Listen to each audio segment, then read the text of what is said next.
All right, we are back, everybody. So we had tested out the live stream earlier this morning, and it worked surprisingly well, considering half the internet right now is not working for us. Some problems connecting to X or Twitter. But yeah, this YouTube live stream is working great, and the chat box was working before. Heard from many old timers who were big on the podcast and the live streams years ago, were big supporters. And shout out to Craig for signing up for a paid version of my newsletter just now. And then a bunch of you guys signed up for the free version. Appreciate both those things. But yeah, if you sign up for the premium version, you get to do stuff like leave comments on my Substack. You can only leave comments if you're a paying subscriber. And we did that originally to cut down on harassment and stuff. But now it's considered a feature. It's considered one of the perks of signing up. But even if you get just the free email updates, that still gives you a lot of stuff. So yeah, welcome everybody.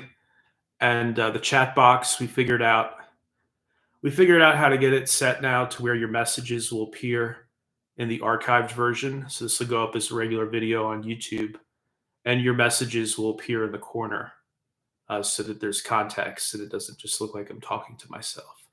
But welcome everybody. Going to let everybody get over here. The notification is going out to our 131,000 subscribers on YouTube. And welcome to all of you. Welcome back. We have much to discuss. We're talking about Kash Patel being the new FBI director and what that means for the pizza heads. Talk about that a little bit, and we're going to talk about this Bitcoin reserve. Most incredible piece of legislation, right? It's an executive order, so it's law for the time being. Most incredible thing that's happened for Bitcoin since it launched, in my opinion. The ETFs were big, but this is even bigger.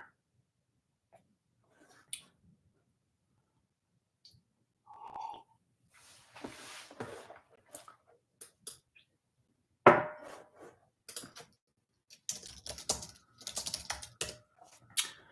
right, testing the chat box here.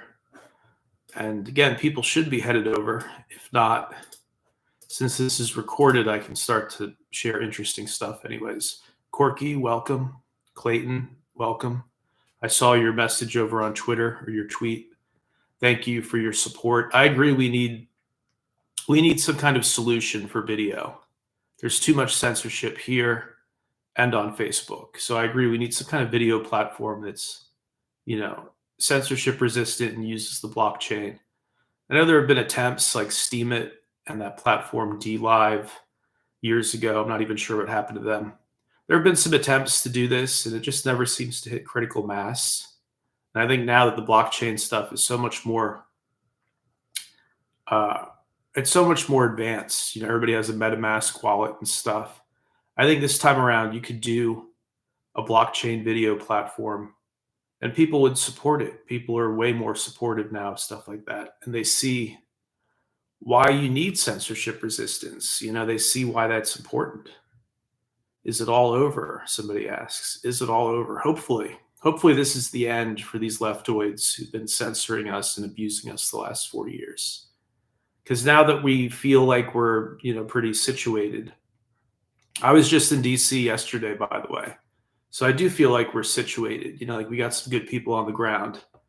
And now is where we look back and go, wow, we were really abused. They really slowed down crypto and let other countries take the lead just because Elizabeth Warren woke up one day and decided she would start her anti-crypto army. Well, Elizabeth, the anti-crypto army lost. You lost more decisively than Hannibal at Carthage, right? Rome won, Bitcoin won. Move on. And these people don't get it. Instead of honoring the election result and being like, wow, I guess it was phenomenally unpopular to go after Bitcoin users. Instead of making that realization, cut. You need to fire more of these people, not less, way more.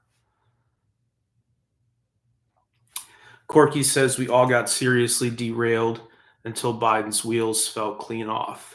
Yeah, it felt like we were all being slowed down. I wasn't allowed to do streams like this. Getting my YouTube channel back is only a result of Trump winning. This is pure, second order effect of Trump winning instead of Kamala. There would be no apology letter from Google as I received if Kamala had won.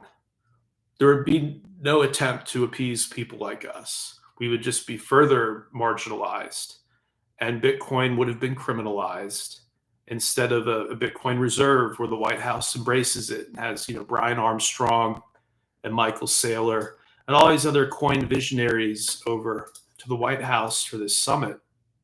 Instead of that outcome, it would be criminalized or just completely choke pointed, right? This whole choke point 2.0 thing that was going on under Biden, where they were silently telling banks not to work with Bitcoin. That's what would be going on today. So we're living in some alternate timeline where we actually won, and yet these people don't seem to be honoring it yet. It's very bizarre. It's very strange.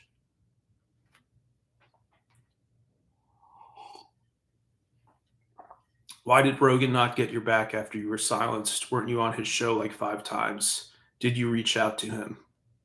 I did reach out to him, and I reached out to his producer, Matt Staggs, and both of them chose to ghost me. Both of them chose to ignore me after deleting our 7 conversations. And hey, that's their choice. I think as time goes on, people see what I was talking about is totally valid.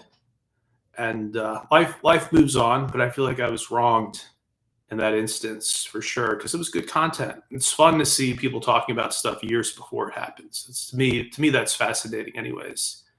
And when you take that away, you take away a little bit of the spark of the internet, right? You can't go back and see our conversations from years ago. It's part of what makes the internet cool, It's part of what makes podcasting cool, for that matter, is that somebody can listen to an episode from 10 years ago and still get something out of it.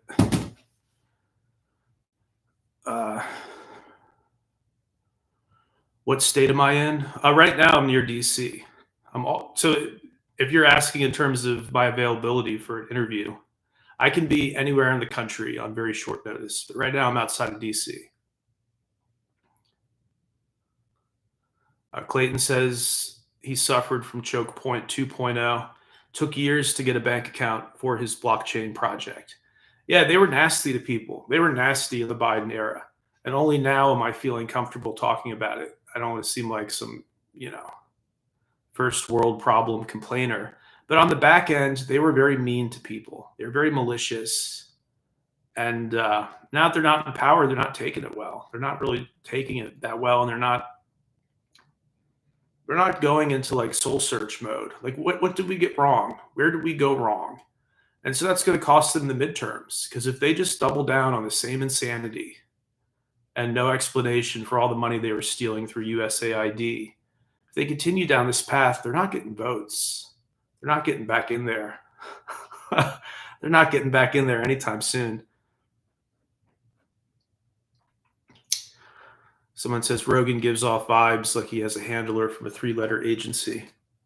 Well, if that's the case, it's weird that he's comfortable talking about this scandal now, right? That he wasn't comfortable for 8 years, and suddenly he's being given the green light, or he's decided it's safe to talk about.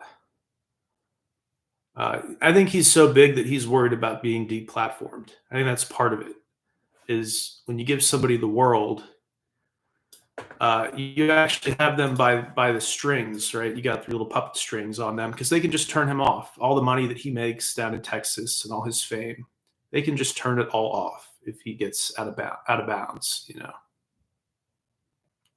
So interesting times, though. Someone had to retire from their job at a college due to their mask requirements. Yeah, that was the other thing. Biden was all that medical oppression. So the Biden years were not good. They were not good. I think Bitcoin did well in spite of Biden, not because of him. Not good years. A lot of wasted opportunities there. What crypto are you looking at these days? Mostly just Bitcoin. Yeah, mostly just Bitcoin. I feel like Bitcoin has crossed some kind of threshold, in my opinion, where it's reached critical mass with the White House doing that Bitcoin reserve announcement and with BlackRock and Fidelity having well-structured ETFs. I think this again just it's reached some kind of critical mass moment, and you got countries like El Salvador who are buying it up. I own some Litecoin also, but I don't necessarily expect Litecoin to do anything. I think the Bitcoin